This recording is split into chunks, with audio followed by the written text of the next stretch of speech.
Cybersecurity Today would like to thank Meter for their support in bringing you this podcast. Meter delivers a complete networking stack, wired, wireless, and cellular in one integrated solution that's built for performance and scale. You can find them at meter.com/CST. Welcome to Cybersecurity Today on the weekend. We have a great guest for you today and a rare treat in that my friend David Shipley is actually coming in for this interview as well. Our guest, though, that you don't know is Neil Bisson. Neil, welcome. Thanks for having me on, guys. Really excited to be here. Can you tell us a little bit about yourself, Neil, just for the audience who doesn't know you, just a little bit of background, and then I'll reveal why that's so important for this discussion. Great. Yeah, so I am a retired intelligence officer with the Canadian Security Intelligence Service. I retired in 2020. And after I retired, I realized that there's still a lot of work to be done when it comes to understanding national security intelligence collection here in Canada and the importance of that. So I took it upon myself to start the Global Intelligence Knowledge Network, which is basically a digitally based company that gives me an opportunity to speak to the media about issues relating to everything from cybersecurity, cyber espionage, to intelligence collection, terrorism, all that interesting stuff that we see on the news from time to time. So I've been doing that since then. And 2023, I wanted to see a little bit more about how the cyber side of things is interacting with the national security intelligence. And I took a IBM course for cybersecurity analyst.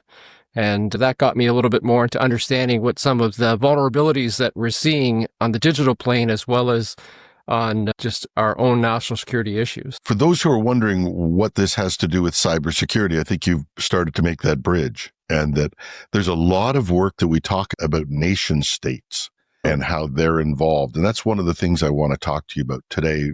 This discussion is to give us some sort of perspective on this. And the problem is we get the news, like it comes at us piece by piece, and it's really difficult to get a full picture of what's happening. I think people, this news comes at them like out of a fire hose, need a little perspective. So I just want to back up and talk a little bit about that. Can you talk about your perspective as an intelligence officer and how you see the world? Can you share that picture with us as to when you think about the world in terms of nation states? What are you thinking about? Yeah, so I started my career with the federal government in the late 80s, early 90s. And at that time, it was telecommunications and the internet. It was just burgeoning back then. Now everyone's life is basically somehow connected to either social media or the way that we interact with one another, the way that we communicate with one another, the way that we basically talk about our own interests. It's all out there. It's all on the internet now. And that has changed fundamentally the way intelligence organizations look at collecting information and targeting individuals that they want to collect further information from. So one of the big concerns that I think everyone should be aware of is the fact that the more that you're putting out there, if foreign intelligence state actor or even a non-state actor who's being utilized by a foreign state is looking to garner that information, whether you're working for a tech company, whether you're working for the military, whether you're working for a government department, all of that stuff helps them comprise a plan for how they would approach you, whether it's digitally or whether it's face-to-face. Back in the day, when we're talking a little bit more old school espionage, we would try to find as much information about an individual, compile that, and then come up with a plausible reason for us to make a meet or some sort of contact with them. Nowadays, it's so much easier to do that because, as I said, we all live digitally. It's a lot easier for us to reach out to someone, whether it be with a business interest, whether it be through, if they're on a dating app. It's just so much easier to do that than it is logistically to try to figure out, okay, how am I going to make a connection with this person? Yeah, and what's interesting is this idea of big data being available, both what we traditionally would call open source intelligence, but also if you look at what China's biggest raids on North American information, whether it's the Anthem healthcare breach, you got health information on U.S. government employees and other things, the Marriott attacks where they knew where people were staying, where they were going, and all the other breaches. All this is being funneled into a data set. One can imagine analysis because in the exposure I've had to the world that you live in, Neil, like you're looking for those motivational levers when you have that first conversation with somebody. Is this someone that's ego driven? Are they money motivated? Was a little bit of cash going to help give them decide to give up their administrative credentials to a tech company so you can get that intellectual property out? Are there other motivators which are as old as time itself in terms of relationships? And Russia's been particularly good about using those to great effect over multiple decades. Mm-hmm. So you take this information, you know a lot about Jim, Neil, and David, what buttons might work, why you would want to talk to them, and pitches you can make. One could imagine now we've got a spy GPT or two running around in various intelligence agencies giving suggestions of how can I flip Neil? If I were you trying to flip Neil, I would talk about the Blue Jays and maybe he's interested in some tickets for, I know we're after the season, but we're all so cheap. We'd sell out our country for Blue Jays tickets at one point. Listen, you would be shocked what people will sell out. People will give up their passwords for a chocolate bar. It's true. So yeah, not asking Neil to spill any tea, although we'd love to have any tea, but that's just kind of my take on it is this big data problem, whether it's openly and freely available or just taken like wholesale B&E thieves. They're using it to great effect. I need to take a step back. You guys are 2 steps ahead of me. I used to read Mad Magazine. I saw Spy versus Spy comics. I know that nations spy on each other, but when did this become a business thing? Oh, it was always business. You go back to the great power battles and trying to achieve technological advantage. You can bet that Moscow was doing their best to steal every bit of Silicon Valley insight during the microchip races and things that were happening on that technology side, whether it was defense or civilian application, other things. And you look at China, when you have a 5-year economic plan, you can literally create a shopping list of all the things you need to have and what priority you need according to your central planning. It was always about money over ideology because it takes money to run ideology. At least that's my take. If you look at it traditionally, technological advancements really were based on military power at one time, right? Everything used to trickle down from the military into private industry. And then at one point in our history, that shifted, whereas now private industry had gotten to the point, I think the internet was a big catalyst for that, right? Even at that time, the idea was, okay, we need a system that we could easily share ideas and information with. And even that was almost like from a military perspective. But then it blossomed and you've got companies like Microsoft and Apple and Google and all of these other companies that are amalgamating huge amounts of information and being used by government departments, by military, and then that is just basically expanding out and out and the ripple effect that you're seeing. So it gets to the point where state and non-state actors realize that, hey, listen, if we want to make some sort of a profit of information or profit of money, we need to start getting into this first. How do we have a military advantage over the rest of the world? And how can we ensure that our influence continues? And all of those things can be based upon, what's the next technological advancement going to be? Are people going to be buying more EVs? Okay, we'll make EVs cheaper, but if we steal the information from another company on how to build those EVs, it makes it a lot easier for us to do that. And that's just a simple example, but all of the companies out there right now that are privatized, even if you look at it from the perspective of space exploration, you've got SpaceX, you've got, I can't remember on the top of my head what Bezos is working on. It's Project Kuiper, but it's got a different name now. They're calling it Leo, I think. I'm not sure. Oh, okay. If you look at it from the perspective of at one time it was military and state secrets they wanted to get, now our adversaries are realizing that really if we want to have an effect on someone else's economy, if we want to influence what's happening, politically we want to do certain things and we want to be involved in the diaspora communities. But when it comes to the technological advantage, that's what really helps us out. And China's a good example of that. They've always looked at it from the perspective of, we can build it better if we just steal the technology and reverse engineer it. Then we have to worry about trying to make a relationship with another government or another company. And we've seen that. Was there a time in Canada, like you've got the classic Nortel example, right? Nortel was rated for its best, most innovative technologies, and those miraculously showed up in a number of Chinese companies. Literally, the documentation was copy and pasted, and the impact. Just recently, Hydro-Quebec, same situation, right? Yep. You've got an individual working for Hydro-Quebec who is on trial at this moment for secrets that he's provided to the Chinese government. Because Canadians are used to doing, okay, we're going to fix this problem, we're going to figure this out. And because we have such a huge country and we have to make sure that infrastructure works throughout such a large landmass, we have made technological innovations. And exactly what you're saying, like going back to Nortel, we were making some incredible advancements at that time too. You go back to the Avro Aero, we were making advancements in aerospace. But another country will come along and say, oh, instead of trying to talk to Canada or the Canadian government or this company, let's just take IP and use it ourselves. And it's not just raiding the private sector, like Canada's National Research Council. I know this is, it feels like now I'm talking about decades ago, but it was 10 years ago. The NRC, which is responsible for funding billions of dollars worth of research across the country, public and private sector research partnerships, had the cookie jar completely cleaned out by the Chinese.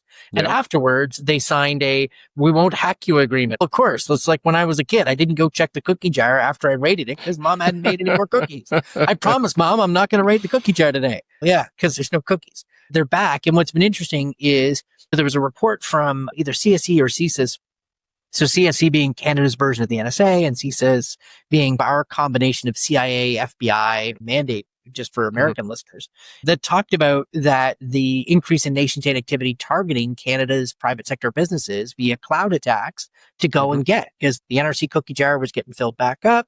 Maybe it had been locked down a little bit tighter this time. And so they just moved to the next area. And this has just been about secrets and intellectual property. That's not even half of what we're seeing out there now. Neil, what, from your perspective, because you were an intelligence agent, at what point did you start to think, oh, wait a minute, I'm thinking way more corporately now than I was maybe government, or did that actually happen? For me, the shift was like when I was working as an intelligence officer, the Canadian Security Intelligence Service focuses on national security threats to Canada. So that breaks down into basically 4 components. You're looking at terrorism, espionage, foreign interference, and sabotage. So we were looking at nation states or actors, whether they be groups or individuals, like terrorist groups and individuals that are affiliated to these terrorist organizations.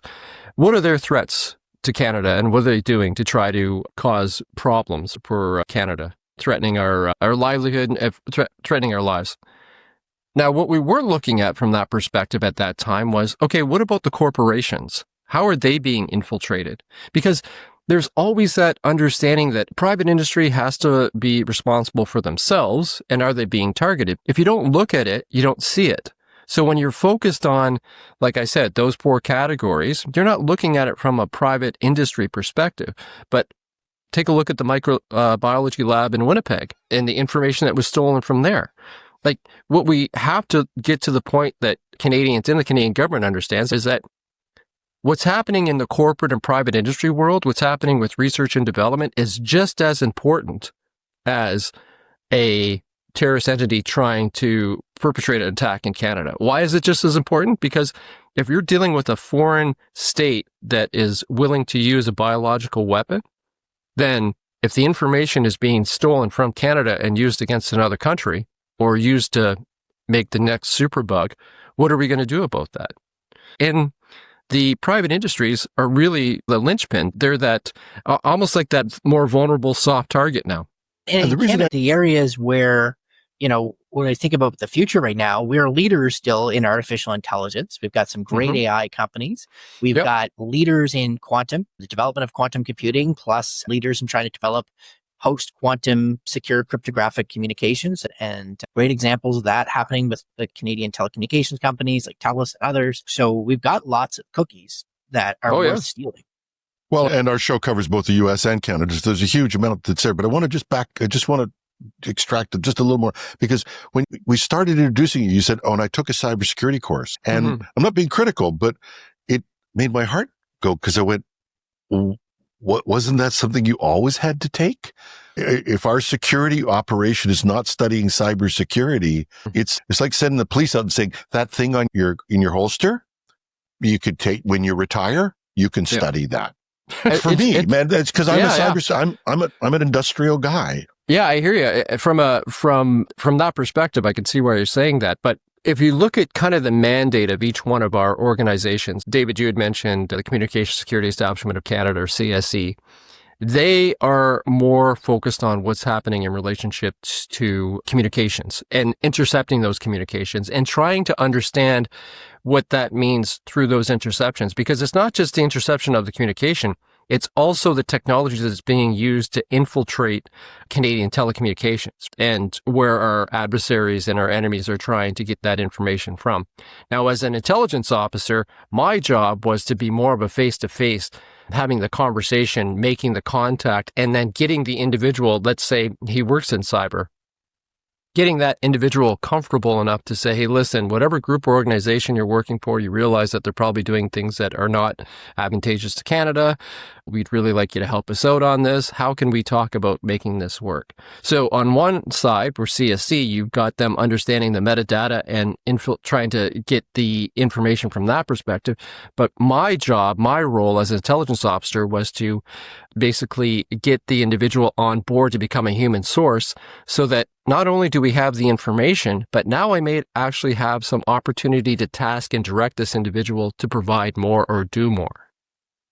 So the crossover of those skills, and that's equally important. And by the way, if you're listening to this, we're bringing you back for an entire show on how to use the things that you learn as an intelligence officer and how you can use those for social engineering. Right. I want to focus on this. So can we back up just another piece? And for the audience that's out there, who are the players that are out there and what are they doing right now? Start with who the players are, because I think they affect both the US and Canada directly. I hear about North Korea, I hear about Russia, I hear about China. I'm not sure which one's more important. I'm not sure who's doing what. Who are the players in cybersecurity attacking, or at least that are threatening cybersecurity right now? Yeah. So the big players, as they would be in intelligence, are China, Russia, Iran, and North Korea. And they've all shown a capacity to infiltrate and to extract information or use information for their own means. So the interesting thing is, if you look at China, China is trying to grab as much information as they can about every individual in North America and in the Western world. The Equifax attack by Stone Panda. That took 145 million individuals' information, and now, basically, the Chinese government has that, and they are probably churning it through hundreds of different databases to try to get a profile of every individual that they possibly can. They may be interested in what they're doing in 5 or 10 or 15. It's the same as TikTok. By grabbing as much information on 10, 12, 13, 14-year-olds in the next 5, 6, 7, 8, 10 years, when they've actually got out into the working world, they can use that information, and hopefully they've been continuing to monitor what these individuals went up to, and it makes it easier for them to reach out to them either digitally or have some sort of contact with them and get information. Now, so this isn't just movies, that people are actually studying people 10 years in advance of when they make the approach. Yeah. You can say a lot of horrible things about an authoritarian regime, but the one thing that you've got to give them credit for is that they can make decisions for what's going to happen over the next 5, 10, 15, 20 years. They're not concerned about what the next government coming in is going to do because there is no other government coming in. They're not worried about reaching out to their constituency to find out what the issues are for them. It's their decisions that are being made, right? The decisions of that authoritarian regime is, listen, we're going to make sure that we infiltrate, influence, and do what we want to the rest of the world in the next 15 or 20 years. And if that means we have to overtake their critical infrastructure, if that means that we have to steal all their IP, if that means we have to get into their own political systems, we're going to do that. And that's what their priority is. So you've got that from China, and then you're looking at Russia, who's looking at it from a military perspective, right? They're still involved in the conflict in Ukraine. They're looking at, okay, what's happening in Europe? What's happening in North America? How can we ensure that they don't get the idea that they want to continue to help Ukraine? Or how can we cause some sort of disruption within their system so they question their own government? And we've seen a lot of sabotage attacks happening, but those sabotage attacks are being coordinated with individuals that are working in the cyber world to find out, okay, where are the supply chain weaknesses? How can we overcome these weaknesses? You've got China, you've got Russia. Iran is always concerned about their dissidents, and they're concerned about their own nuclear program. So they're going to try to infiltrate anything that deals with defense. They're going to try to get a hold of information from IP, we talked about rocket companies like space exploration. And now you mentioned it yourself, David. Canada is really getting big into AI, and we're trying to push that envelope. Iran would be looking at Canadian companies that are startups and the aerospace industry and being like, okay, we want to get in there. We want to find out what they're doing. So And it's we have interesting because the service, speaking of startups, so CSIS had a great alert out to Canadian startups, and this would apply to American startups as well. As, hey, these contests where they invite you to China, maybe not such a good idea for these potential investments, which you're going to disclose all of your deepest secrets and where you're at and potentially get money and investment this way, which is interesting that they decided to go loud as part of that. It is worth noting, Jim, the guy behind Game of Thrones, George. You're on your own, buddy. Yeah, sorry. Yeah. Yep. George R. R. Martin has this famous quote that no one's the villain in their own story. And for us, the axis of cyber digital evil is Russia, China, North Korea, sometimes Iran, but we do it. We pioneered it. The United States started this by tapping Cisco routers back in the day being shipped to Moscow. The whole reason we're so wired about Huawei networking gear is because we did it first. Now they may be doing it more and better than us, but we had a chance to meet members of the intelligence community from the United States. And remember that awkward moment when Snowden leaks were happening, and there was the one guy was sent out. I just made him. He was the official apology tour for the CIA, going to Angela Merkel and others, saying, "We're really sorry we spied on your phone," because allies do it to each other. Israel spies on everybody for their own national interests. What's interesting sometimes for me is the countries we never hear about. I had some really interesting conversations back when particularly Canada was having a very tense time with India. We made a series of geopolitical choices to get in a fight. Hilariously have our prime minister's plane break down after we start the fight in India, which was super awkward. There's no red carpet. Can we get some spare parts for where I'm going with this is we don't talk enough about India. Everyone I read on the intelligence assessments on India's cyber capabilities, they're very condescending. And I'm like, wait a second. This country has more engineers than some countries have populations. They're incredibly hardworking and incredibly smart. And I think you're being incredibly dumb to ignore India's potential in the 21st century and building up these capacities. So yes, a lot of their attention is spent on Pakistan as two nuclear armed countries that like to spark off would spend their time, but that don't mean they can't. And when we were getting tense in Canada, we have a lot of offshore software development in India. And so one of the goals for Indian intelligence, like Neil was saying, would be develop assets inside their own companies that may potentially want to put code, backdoors, other things. This is a form of power projection now. When we talk about the players, it's everybody. In Canada, we got caught in Snowden hacking Brazil's phones. So during trade negotiations, awkward. And I was very proud of our spies because we're really good at we had a really good track record of hacking mobile devices, cool stuff, but we had our hand in the cookie jar too. As much as I will tut China for stealing our stuff, we do it to others. Yeah. So we've got these companies, and now my sense is it's gone beyond information. And I first encountered this as a telco consultant way back, and I was in Africa and I was meeting guys from Huawei and realizing Huawei is building the telephone infrastructure for the world right now. And David, you talk about Nortel. So we know, and I think most of us are aware that Huawei devices are intricately meshed into most of the telecommunications networks. I think a lot of people think they've been pulled out of the Western networks. Germany would disagree, and many other countries as well still have these devices. But that's one place of where we've infiltrated. But I've heard stories of, and I don't know how true they are, but you get the news on them. Oh, I think I have an idea how true they are, but that most of the infrastructure, the critical infrastructure that we have has been infiltrated. How deep are these intelligence agencies in our corporate and our physical structures right now? It's the worst kept secret out there that Cozy Bear and Stone Panda and Salt Typhoon and all of these other APTs are actually working on behalf of the government, but they're working as contractors. So a lot of these governments, the Russian government doesn't care if they're stealing Bitcoin or if they're involved in ransomware or some of these other things, as long as they're getting them the information that they want. And really, it's a symbiotic relationship because these foreign governments are not going to start looking into the actions of these hacking groups because they're essentially working on their behalf as well. So you've got that happening. Now, you take that in consideration with how far they're going to go into critical infrastructure and then provide the information back to their foreign state countries that they're working for. We all know that sometimes it can be years before a company or a department or an organization even knows they've been infiltrated. And the unfortunate thing is at that point in time, it's too late. If something decides to happen, if they want to probe and find out, okay, we're going to shut down part of Southwestern Ontario's electrical grid for the next 48 hours just to see if it works. Look at Russia and what they were doing to Estonia with their financial. If you went to Estonia and you tried to get money out of a bank, forget it. It wasn't going to happen. And they were just doing that essentially just to mess with them, to say, hey, listen, when we want to, we'll shut your lights off. When we want to, we'll shut your water off. When we want to, we'll shut your money off. And what are you going to do about that? We haven't gotten to that point yet because we're still dealing with the issue of, okay, at what point does it become a military attack?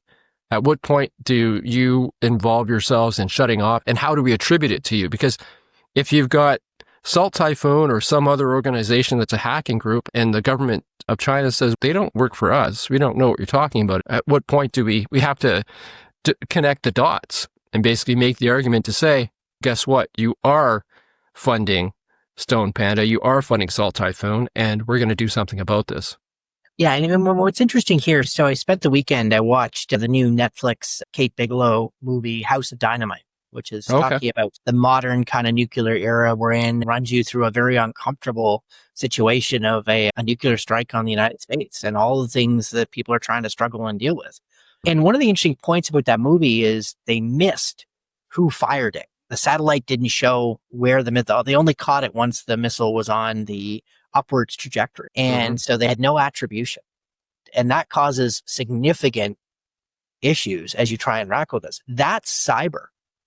You have no idea who launched the massive crippling attack on the West Coast. You have suspicions.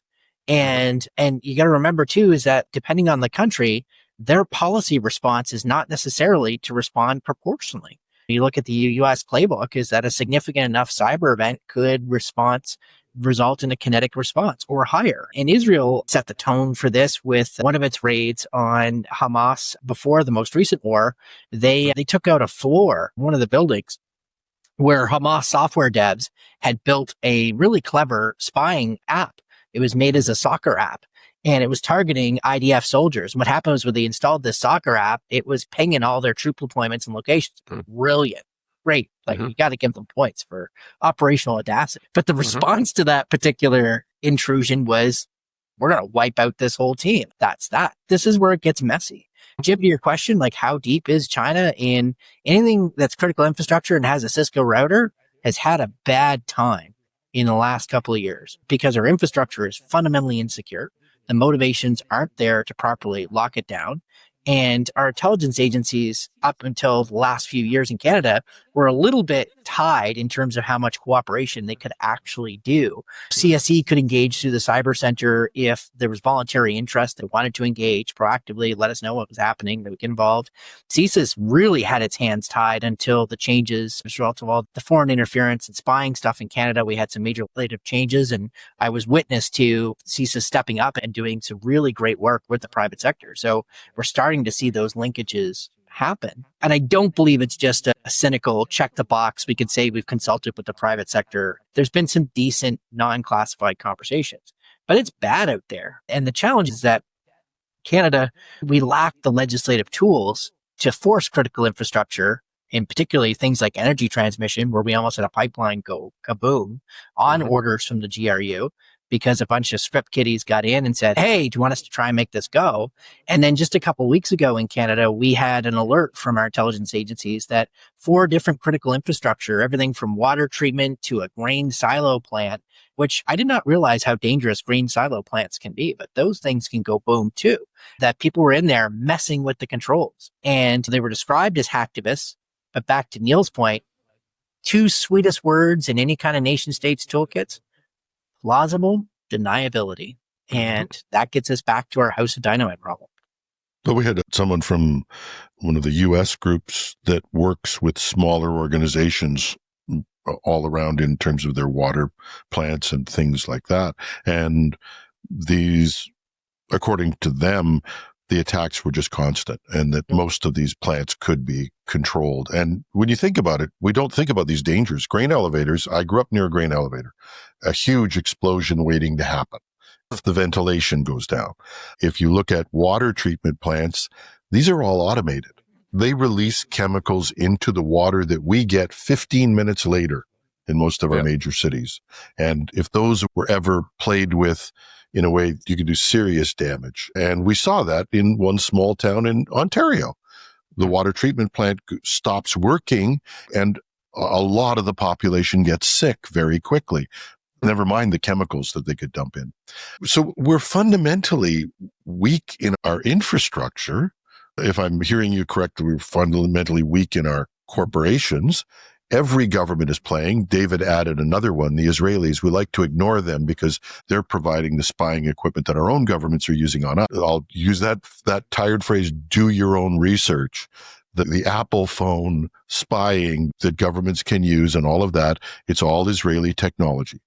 And I don't know how much Canada's bought. I know how much the U.S. has bought because they are now using that effectively for facial recognition and for spying on people on their phones, whomever they want.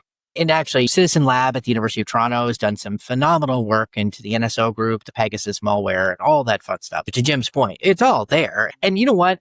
In terms of the norms, I'm okay with countries spying on each other. Because in some ways, that is a steam release valve. All right, what are they thinking? What are they doing? All right, great. You don't feel we're going to give you the straight answer and you need to go look behind the sheets and see what's going on. Fine.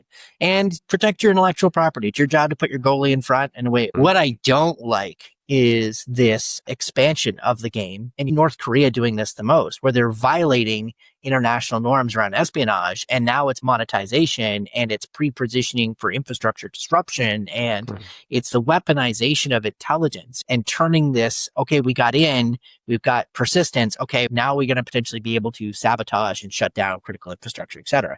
That's when we're crossing a line now between the great game and the house of dynamite. I don't know how we have an adult conversation because I don't think we have functional multilateral international organizations anymore. Guys, like we need a Geneva Convention 2.0 that says, no, you're not allowed to be in a hospital. You're not allowed to be in a power plant. You're not allowed to be in a water plant, period, full stop. That is a violation of international norms and you're a pariah and sanctioned and cut off or whatever the hell we can do short of war. But we've got to put some boundaries on this stuff. I'll just go back to some of the stuff that you guys were talking about. One of the biggest turning points, I think, just in the last 25 years was Stuxnet, right? You're looking at state-on-state attack that happened through cyber technology. And it goes back to what you were talking about too, is what are the motivations? We talked about intelligence getting close to a human source or recruiting someone because you understand what their motivations are. And you guys both brought this up, is that if you look at Israel's a good example. What is motivation? What is Israel's biggest motivation? To ensure that they can maintain what they have, and they are basically surrounded in their minds by enemies on all sides, right? So they're going to take technology and they're going to use it against anyone and everyone to try to ensure that they maintain what they have and that they keep their military capacity capable of the most capable as possible.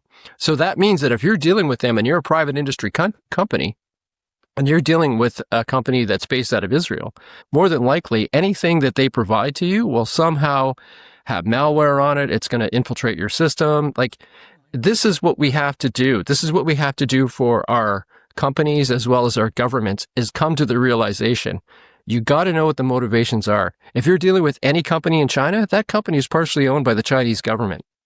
You've got to keep that in mind. The thing that makes me crazy, and I'm just going to relate it back to corporate world work, there's a couple of things that make me crazy in this, but one of them is I've got a whole government that I pay taxes to, and there's a bigger government to the south of me where a lot of people pay a lot of taxes to, and people tell me we shouldn't have Huawei equipment or we shouldn't have this equipment or all this stuff.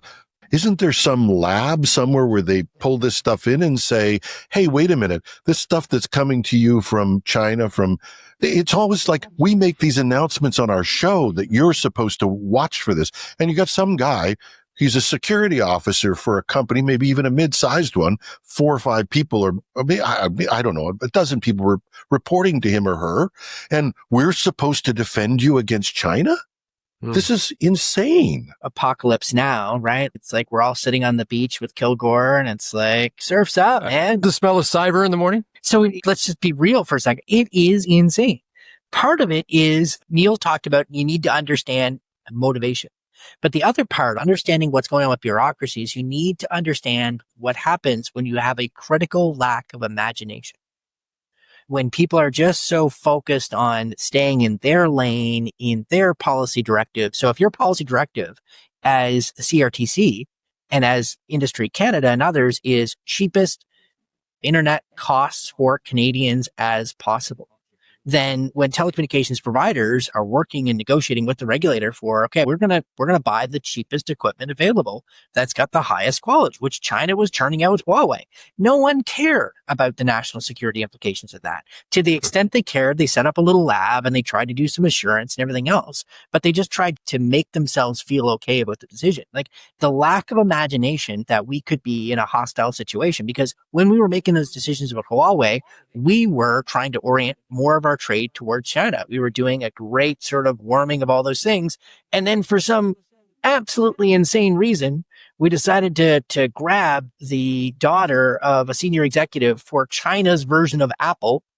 Okay, we're going to remind you guys, China's really sensitive about insults for reasons, 3,000 years of history and other things. So when you insult the company that literally means Huawei, China forward, and you throw her in detention in Canada, you're going to provoke a response. And so we got into a fight with the world's largest economy, and all of a sudden or second largest economy, back in our intelligence communities, we're like, oh, maybe it's not such a good idea that all our telecommunications equipment is now influenced by someone who's actively hostile to us. Like, there was that aspect of it, but there's also the aspect of it that all of our Five Eyes partners had come to the realization that using Huawei as a backbone infrastructure for your telecommunications is a bad idea. This is one of those things that, because of the Five Eyes, if you're going to go ahead and put yourself in a position where you become the vulnerable point, then there's going to be a major issue. You guys have talked about this on the show time and time again.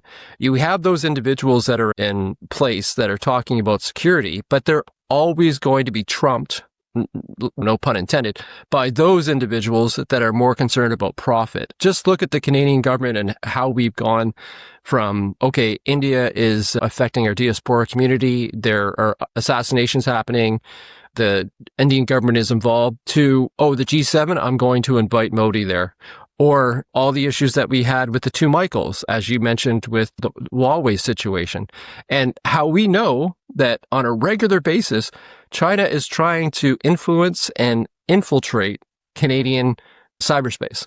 But yet our prime minister still goes there and says, hey, listen, we want to turn a corner here. Because why? Economically, Canada is looking at itself saying, what's more important? That we make sure that we get more money and that we start doing more trade? Or are we more concerned about our national security issues? So these are always going to be conflicting. If we were to lock out everyone who spied on us, there would be the G1.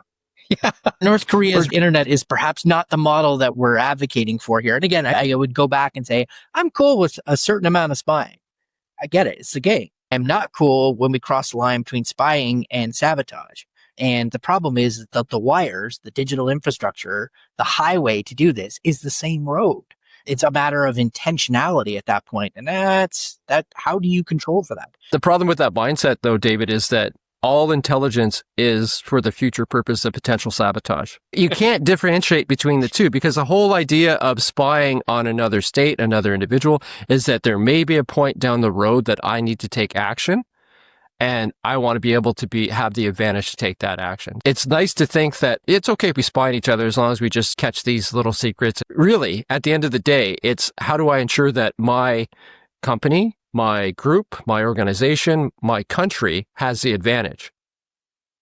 Yeah, and we make a big thing about the fact that we have elections every 4 years and we can't plan. I'd be happy if our government was looking a year out.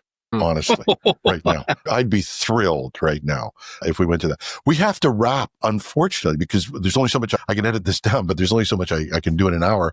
I think we're going to end up with 3 episodes because I think there's more to this. But I want to leave our audience who's listening to this with at least some ideas of, we've gone into the air and we've talked about the groups that are out there. We've talked about some of the threats that are out there. If I'm a person running a a cybersecurity area right now, I know one of the things I should be doing, I should be watching who I'm hiring. And as a contractor, because that I fail to believe that the North Koreans are the only people doing this. They're making money doing it, but I think everybody's doing it. And David put a great piece of advice out there for anyone. And that is, if you can have a remote contractor and it's worth that to you and you have any information worth anything, you might want to bring them in for their first week at least to meet with people and work side by side with people.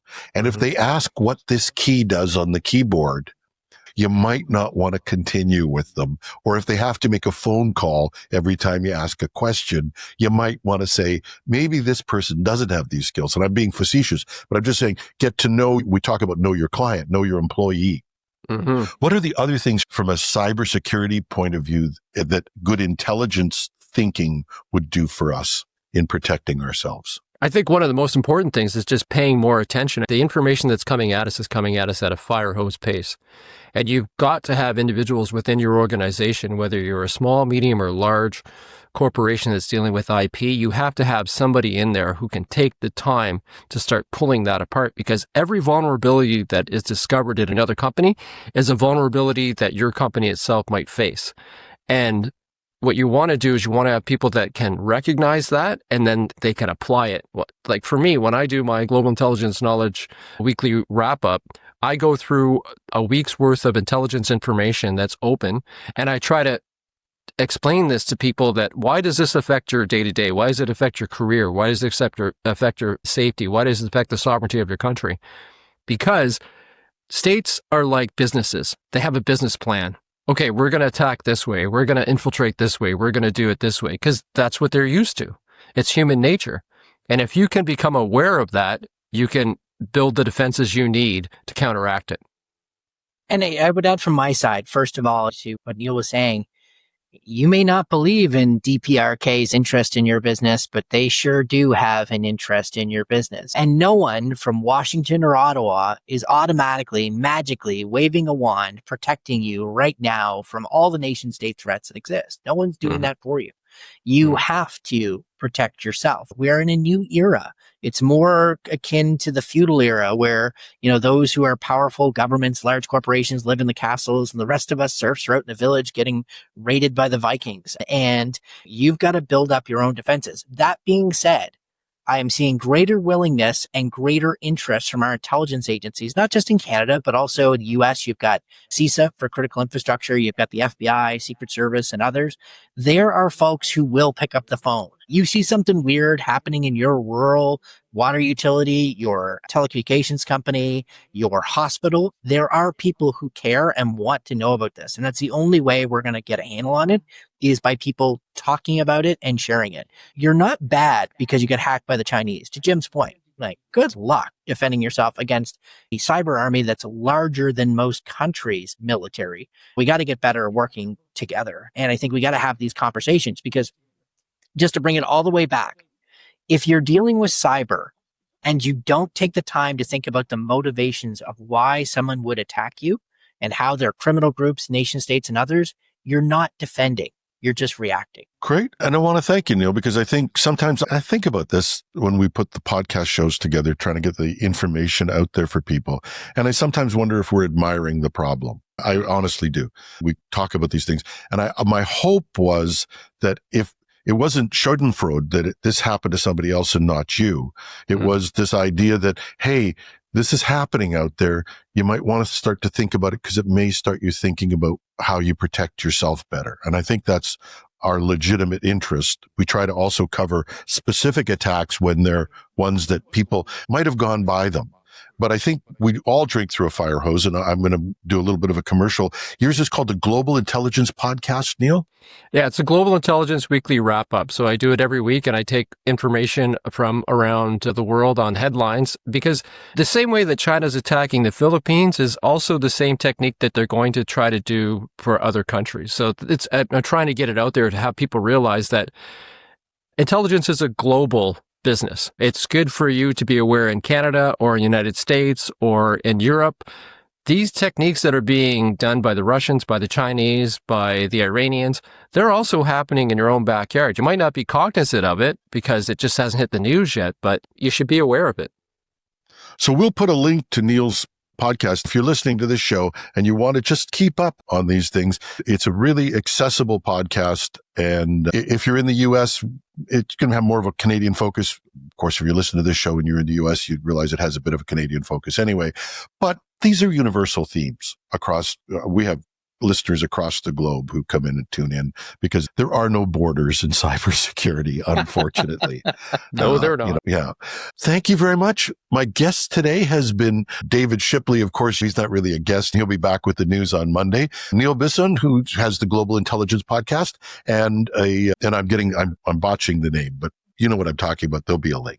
I call it the Global Intelligence Podcast when I'm watching it. Good enough. Thank you, guys. Appreciate it. And we're on for another episode at least, and we're going to talk about some of the things next week that Neil will bring to us as an intelligence officer and how those things contribute to our psychological attacks and social engineering. And David will be back for that too, who's our resident social engineering expert and phishing expert.